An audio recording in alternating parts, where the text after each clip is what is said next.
discussion, but I just read some of them. I know the answers to some of these, but you can answer them. Isn't school meals program given in all primary schools? Are there different training available for DESH teachers? Could non-DESH teachers apply for the same training? How are special needs assistants assigned? Are they assigned to teachers or students? And on a practical level, what do you do to create partnership with parents?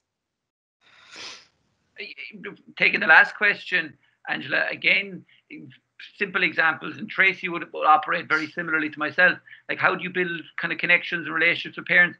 It can be something as simple in the morning. Like, I would be outside the gate every morning, even within COVID. You know, you're standing outside the gate, you're connecting with parents, you're just a presence. I think it's very reassuring for parents to know that you're there at all times, you know, that you're there to support them, even within the current pandemic, just having a quick word with them. Yeah. Kind of in non-COVID times, shall we say, you know, on a daily basis through the homeschool community liaison scheme, we would run maths for fun programs, literacy for fun programs. You would run science for fun, all these different programs where parents come into the classroom and they actually get involved in hands-on activities with the children. We would also run adult education classes here in the school. Tracie's aunt is actually the adult education coordinator here in Moyross. She's a phenomenal woman, and she coordinates an awful lot of the activities. So here, on an average, shall we say, non-COVID morning, we could have cookery classes going on here for parents. We could have basic literacy classes, numeracy classes, art classes. I suppose anything we can do to bridge the gap between home and school, we'll try. You know, and one of the things as well I noticed in your two schools is that you really try and link up with fathers. Because I remember Tiernan going to your school. I was doing school placement supervision, and there was a group of men working on a boat. It was a guy who was doing a boat building, and it was amazing. Yeah, we had a boat building project here. Like, obviously, the Limerick city is situated on the River Shannon, so there's a strong affinity and connection with the river. So we developed a program here where we had a traditional boat builder who came in. And at one point we had it operating out of a classroom. It was quite unusual to see a boat inside in the classroom. But the children, and particularly the dads, and sadly for a lot of the children, you know, they're coming from lone parent families, so they wouldn't have a huge amount of positive interactions with their dads. So it was great for some of those fathers to give them an opportunity to come in and engage with their children in a positive way. So that was, I suppose, an example of a project where we thought a little bit outside the box, and we always try and meet the parents and the children where they're at. If there's an interest, for example, in Limerick, there would be a huge interest in some of the disadvantaged, well, right across the communities, but particularly in the disadvantaged communities, there's a huge interest in horses. So we would have lots, which would be quite unusual in a local authority housing estate. There would be lots of horses. So we've developed programs. So rather than looking at the horses as a problem, look, the horses were actually a solution to a problem. So we've developed lots of parent and child equine programs. And some of those children have gone on now to the Curragh in Kildare, in County Kildare. It's the Race Academy and Centre of Education. So some of those children now are training as apprentice jockeys. Hopefully they will have careers in the equine industry, you know. That's brilliant, yeah. That's brilliant, There's another one about are the initiatives reading recovery, math recovery meant for the whole classroom or individual students? If individual, how do you identify these students? But it is targeted at. Oh, it's targeted. It's all testing. It's like, you know, standardized tests and recognized tests that you would use. Like, we'll be continuously assessing the children so that we know exactly the ones. Now, for reading recovery, it's recommended that they would be taken 1-to-1 between the ages of 5 years and 9 months and 6 years and 4 months. I think that's 6 years and 4 months. Is that right, Tiernan? Is it 6 years and 4 months? So it's a very short span of time that you need to get them. So we'd be watching those children. We'd know in junior infants, they'll definitely be a target for reading recovery. So, you know, you get them then it's usually when they're in first class, and it's a 20-week intervention, and it's 1-to-1 every day for 20 weeks. Very intensive, but extremely successful. Successful. Yeah. And so the other. Sorry. No, go on. Sorry for interrupting. When you have, like, I would have trained, it's a year-long training program. So I've trained as a reading recovery teacher. So you would use elements of the reading recovery training then to go in class and do in-class support with groups of children. Again, the groups of children would be tested and would be grouped according to their ability. You would go in again and do an initiatives like literacy lift-off for a period of 6 weeks, where you'd have your special ed teachers, your class teacher, the regional recovery teacher going into that class every day for 6 weeks. You'd test, pre-test, and you'd post-test, and always huge gains to be made there for those children as well. So that's kind of a diluted form of regional recovery that you can use in the class. Again, with maths recovery, it's recommended it's 1-to-1. And I would have been an advisor with the Maths Recovery Programme, and the coordinator of Maths Recovery Ireland is actually a lecturer in Mary Immaculate College, Dr. Noreen O'Loughlin. So she would have been a very good mentor of mine, and I would have gone around Ireland training teachers too in the Maths Recovery Programme. So I'm a real believer in it. Now they have another diluted version of that called Mata Sarong. So you'd see a lot of non-DEIS schools doing training in Mata Sarong in the local education centres, but the maths recovery training is really for DEIS schools, because the department prioritise DEIS schools when it comes to reading recovery and maths recovery, and only if there are places unfilled would it be offered to non-DEIS schools, but that would be very, very rare.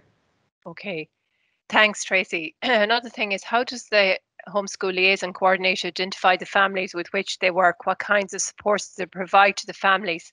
And it was just a query about giving practical examples. And to give you any, I suppose I'll take that one, Angela. With regards to the homeschool liaison scheme, both myself and Tracie, our schools would be considered DEIS Band 1 schools. So realistically, you're talking about virtually 100% disadvantage. So all of the children within and all the families within the school realistically are targeted and identified.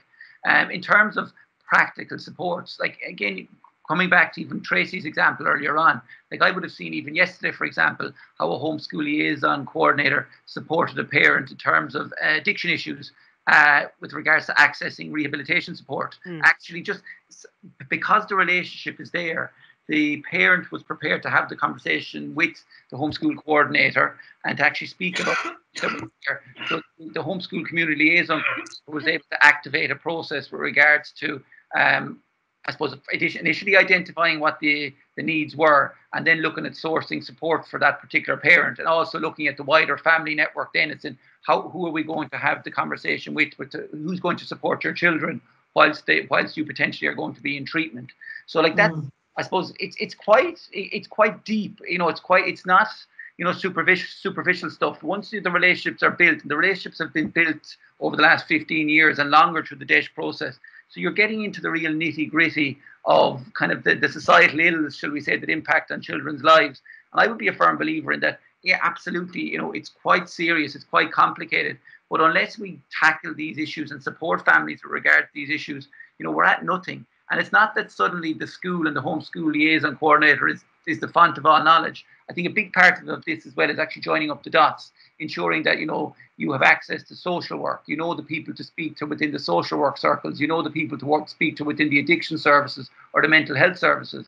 Like we had an example of a parent, sadly, the week before last, the day of the holidays actually, who basically had a mental health breakdown as a result of the addiction issues. She ended up in 5B, which is a mental health facility in the local hospital here in Limerick.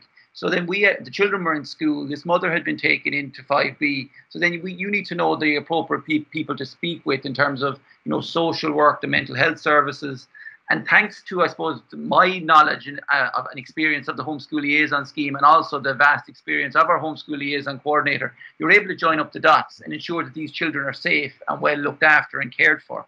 So that's, I suppose, the more complex work that happens. But in terms of shall we say, the lighter work, a lot of that would come down to developing the Maths for Fun program, Science for Fun programs, and that can be just calling to parents' houses, giving them invites, explaining to them that on a morning at 9:30 there's going to be a Science for Fun program in your child's class, and getting parents in and just breaking down the barriers that are there with regards to education and maybe some of the perceptions they may have about what education is or how it was when they were in school. Yeah, that's very good. The other, Igor asked a question, how to reach a child who is from a very disadvantaged background to be motivated for school and education. What are some of the practical implications? Well, I suppose you've kind of answered those. It's about partnership with the parents and getting parents in. Yeah, I think, Angie, for me, it's about raising the aspiration levels. Very often we have this phrase, kind of poverty of aspiration. Like we see the kids coming in on a daily basis and they come in with huge hopes and huge dreams. But year on year, life just chips away at them, and the reality of life at home, be it addiction issues or just lack of hope within the house. My mum is unemployed. My grandmother has been unemployed. My great grandmother has never been in employment, and just to see the bigger picture. We've a fantastic chairperson of the board here, of our school board. He does a good bit of work in the prison, and as somebody who was working with the prison, how he described it was, it was like living in the middle of a saucer and you couldn't see out beyond the rim. That's how he described disadvantage. You just could not see beyond the rim of the saucer. And that was a really good image, Yeah. So for us, it's about trying to, and what we do on a daily basis is get the children, and more importantly, the parents, to see beyond the rim of the saucer and see what the opportunities that are there for the children and the family. Right. And this one probably is for you, Tracie. It's a question from Marianne, and she just said she's interested in the practicalities. Like, what happens to a disadvantaged child when entering school on day one? Like, who talks to him or her? So I suppose it's that day one, who talks to him, or what exactly and how are special ed teachers' assistants involved? Is there any diagnosis needed to be allowed to provide support? How are parents involved, not only the parents of the child, but of classmates? Well, when they come in, we would do an awful lot of, we'd have open days. Day one wouldn't be the first day of school. They would come in to us, a few times before they'd even start school. So we'd have those connections built up. We would have connected with the preschool. If they have special needs, we would go and visit them in the preschool, speak to the preschool teacher, find out what they don't like, and kind of what level they're at. We'd also get a lot of their reports, if there's reports available, and we would apply for whatever supports that the child would need before they would come to school, such as a special needs assistant, if that is what's required. And also when they come to school, then we would know exactly what that child would need coming into the school day one. And when they come into the classroom, depending on their level of need, they would have a support plan open for them by the classroom teacher. And that support plan would list all of the supports that child needs, would identify targets that the teachers would work towards, and also care needs that the child would need. And that support plan will be done with the parents. So the parents would know exactly what we're doing and why we're doing it. And they would also be backed up with the reports from whatever services that the child was attached to before they came to school. So we would have a lot of children with special educational needs in our school. So I think we have 122 children and we have 97 support plans in our school this year currently. So pretty much every child has a need of some description or other. So that wouldn't faze us at all. That wouldn't mean they can't come to our school. We'd be very, very inclusive, and we just make sure that we've all our homework done before they come to school, so that, when they walk in the door, the chances of success are very high, because we know. It's important, I suppose, to mention as well, Trace, that sadly in Ireland over the years, early years education has been really poorly invested. It's the poor relation really of education. Yeah. Children from 0 to 4 really weren't getting what was required. So particularly for children coming from disadvantaged backgrounds, they already are facing huge challenges, huge obstacles. So if they're not getting the necessary supports and the quality of support that's required between the ages of 0 and 4, there's already massive gaps that have emerged that we're trying to bridge when they get into junior infants. But particularly speech, Tiernan. Absolutely, yeah, huge. Yeah, but speech is always one that that's poor. Yeah. In more recent years, though, Trace, I think it's fair to say things were at a very low base, but things have started to improve. And yes, we're now seeing the improvements when they come into junior infants, particularly in terms of speech and language, which is great. It's quite heartening to see, So there isn't that huge gap that needs to be bridged now. The gap is certainly narrowing, which is very positive.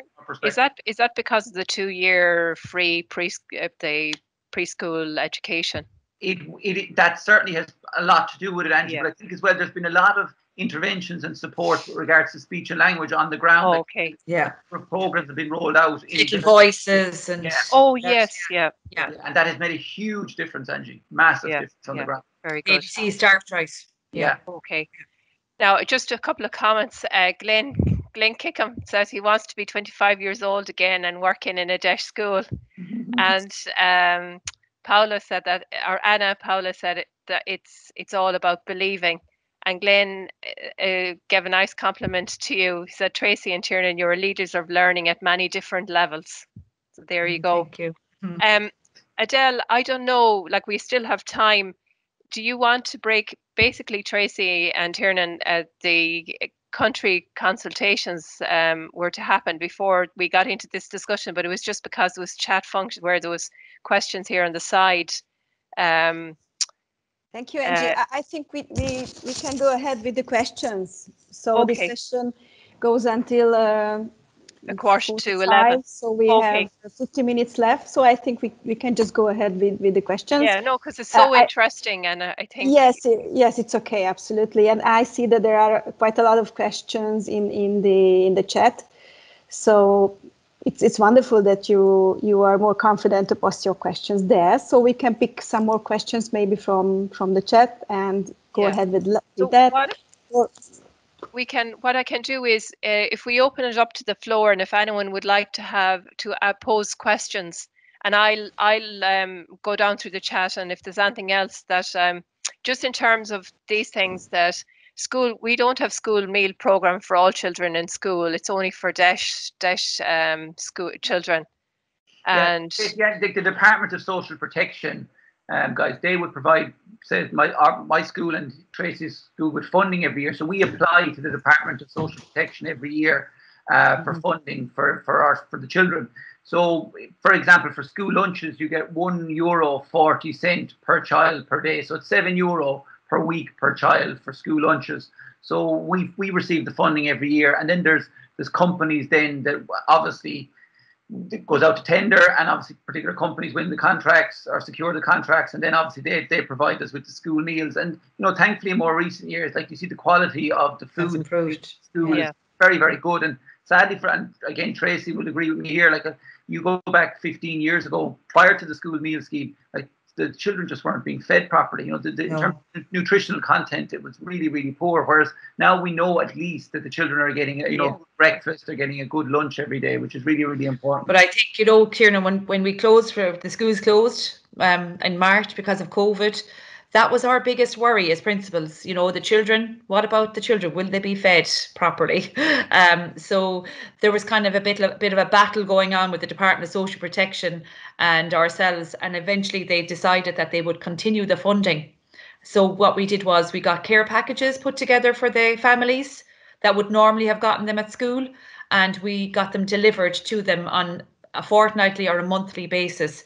And that was great. So they got them for March, April, May and June. And then we got to June and we were thinking, they really now depend, or they're used to getting these care packages, and the care package healthy food.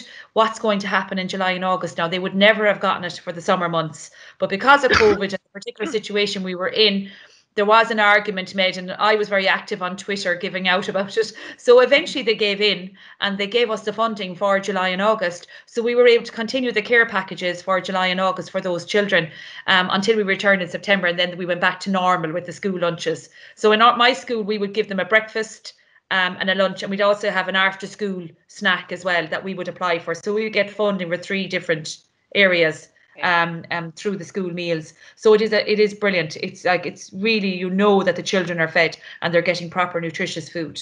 Okay. And even during COVID, Trace, I think it's fair to say, like the staff within schools were amazing, putting the packs together and delivering them to homes. Yeah, it was huge need. So again, it was a testament to the staff in the schools as well, the work they did. 100%.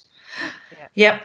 Now another question is, again, this comes from our Hungarian participants.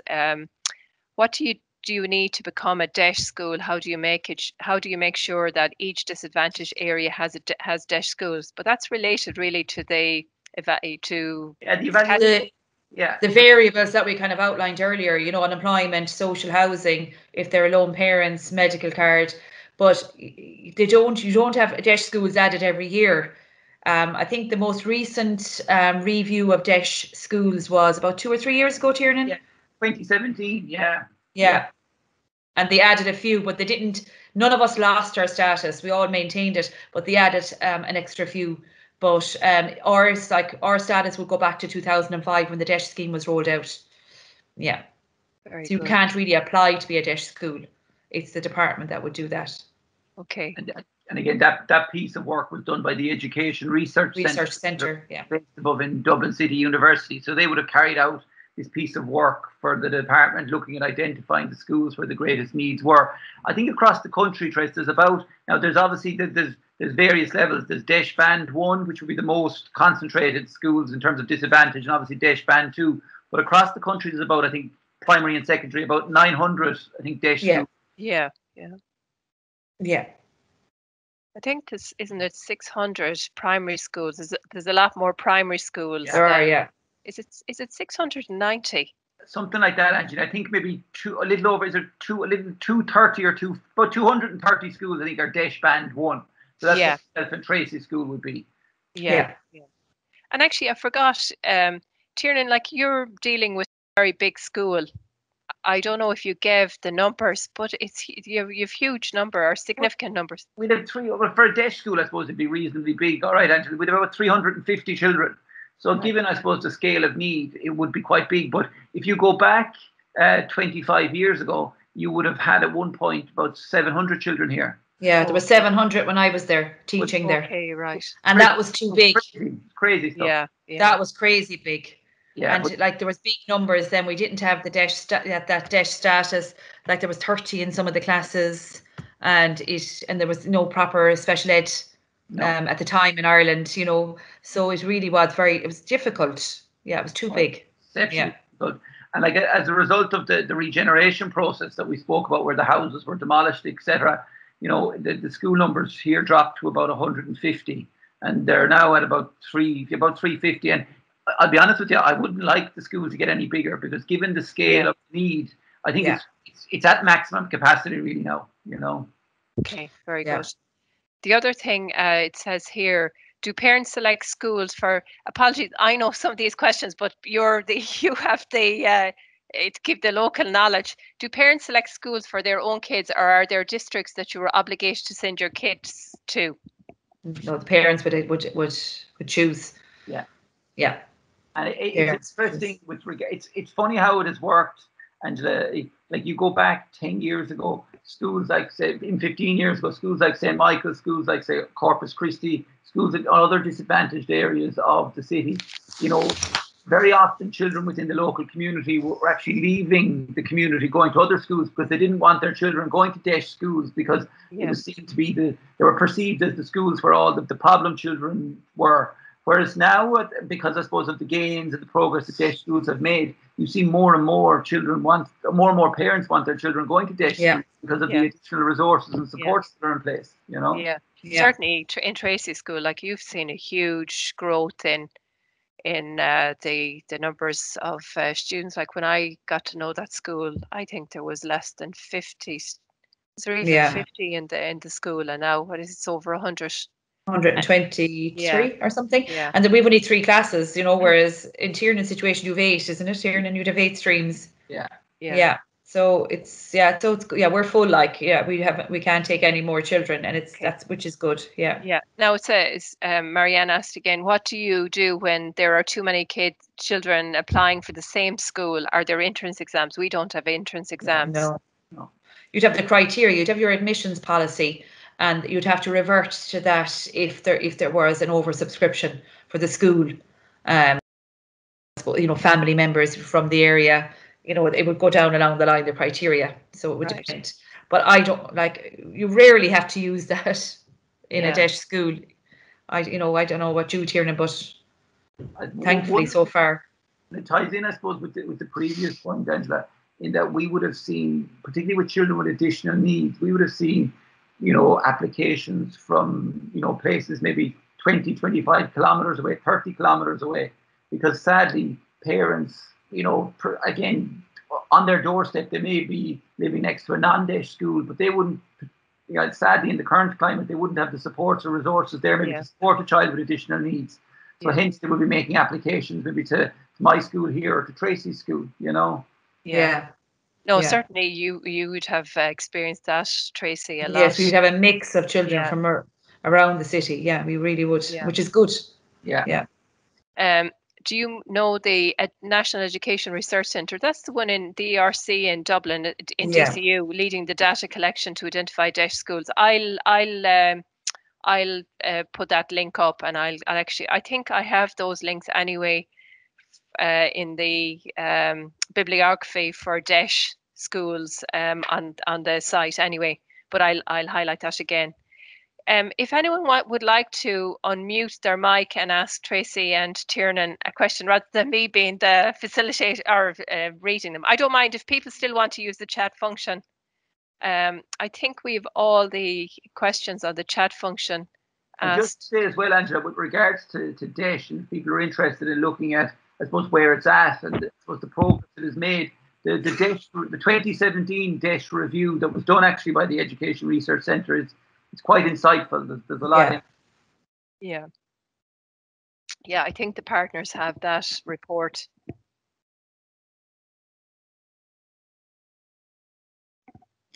Can I just ask you to comment on something? My son is in a school in near Moyross, and I think the meals in Ireland schools are a problem because I can see from my son's friends, what they eat in lunch sometimes is a very poor meal that they bring to school, and I wanted to ask if non-DESH schools can apply to this meals funds. I think there is scope for non-DESH schools to apply, but I presume that the funding would be limited. There is something that that I saw recently that there is some money available for non-DESH schools, but most schools now would have health, so that we don't allow fizzy drinks, we don't allow crisps, we don't allow chocolate, that it's only milk or water, no juices. So I know in my school that even though we do provide the lunches, not every child would avail of it. Some children are picky and they don't want to eat what's at school and they want to bring their own lunch. But if we don't mind them doing that as long as what they bring is healthy. Okay. So we'd be very, very strict about that. And we'd have the food dude scheme as well, that's operated by the Department of Education, where every now and again the schools are sent healthy foods like healthy fruit and vegetables and packs for each child, and every day they have to taste something different. And that's always a lot of fun because some of them wouldn't dream of even touching a pepper, but when you encourage them to do it when the whole class is doing it, they'll do it. And some parents report back to us after that he's actually eating peppers at home now. Because sometimes it's the look of it rather than the taste of it that they go by. The teacher encourages them, and they do get stickers and rewards for it at the end of the week or the end of the day. So that kind of works too. So that food dues program is really good. Yeah. Okay, very good. Now, Imoke wants to ask a question, but before that, there's just a couple of other things down here. Basically, are there different trainings available for DESH teachers? Coming into DESH schools, everyone has to have their Bachelor of Education or their Professional Master of Education. So the training for DESH, for getting an appointment in a DESH school is the same as any. But once you get into the DESH schools, then you have opportunities to undertake CPD, etc. Okay, Imoke.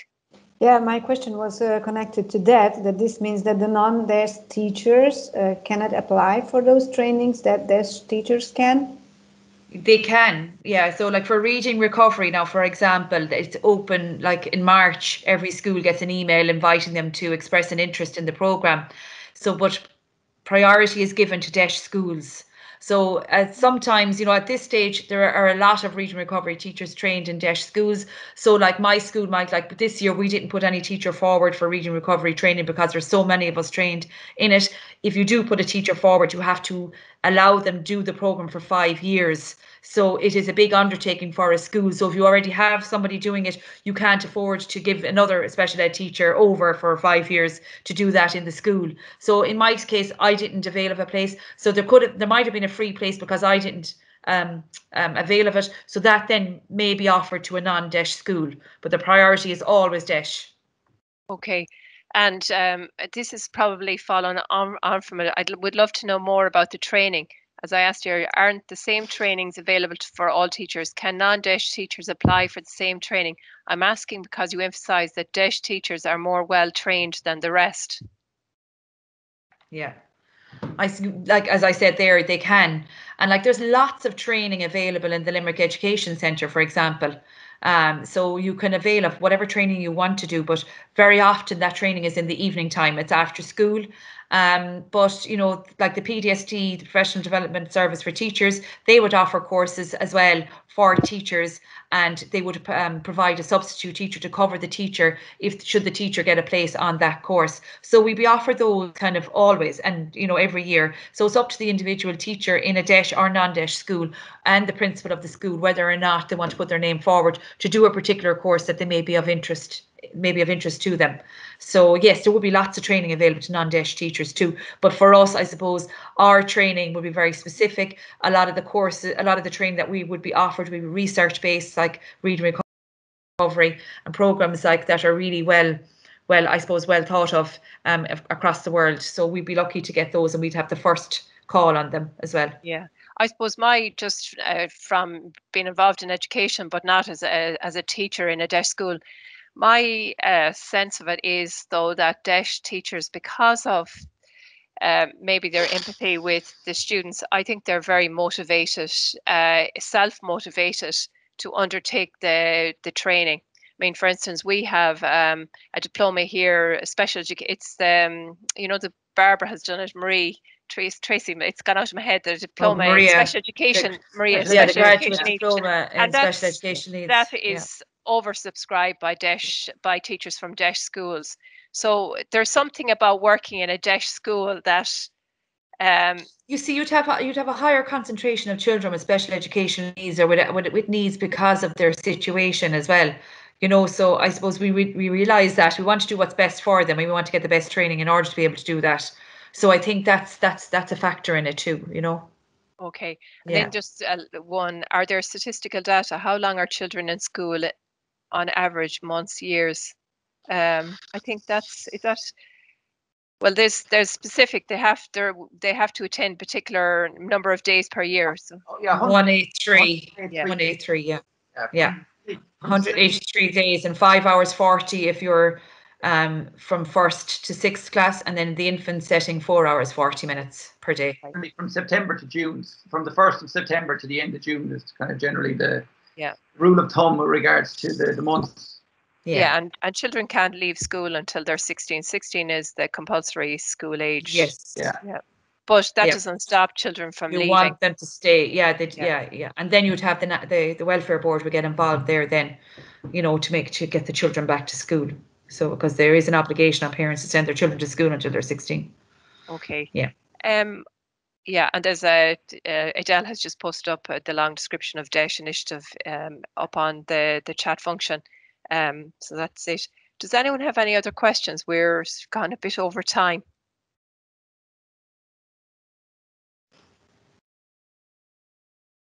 Okay, I'm sure Tracie and Tiernan, your brains are completely picked. Absolutely not. No, it was a pleasure, and thank you so much, because I hope the partners realise that these are two very busy principals, and even to take this amount of time out of a school day is, you know, I really appreciate it. Not at all. I really enjoyed it myself. It was great to meet you all. You said, and Tracie would agree with me, I think Mary Immaculate College has been a great support to us as well, you know, so really has. So again, thank you for We're so lucky to have them on our doorstep. We really, really are. Like, I have 2 students in my school at the moment, 4th year BEd students in my school. And they're there for a number of weeks, and they're fantastic. You're always guaranteed to get really good students from Mary Immaculate College. And we're very, very lucky. And they're top quality. They really are. They're so lucky. Yeah. And I suppose Glenn will finish it off. He just says 1,000 thanks, and Imog says Muila Buika. So we have learned. We've learned a bit of Gaeilge. Okay, listen, thank you. Thank you so much, Tracie and Tiernan. Okay, bye now. Thank you. Bye. Bye.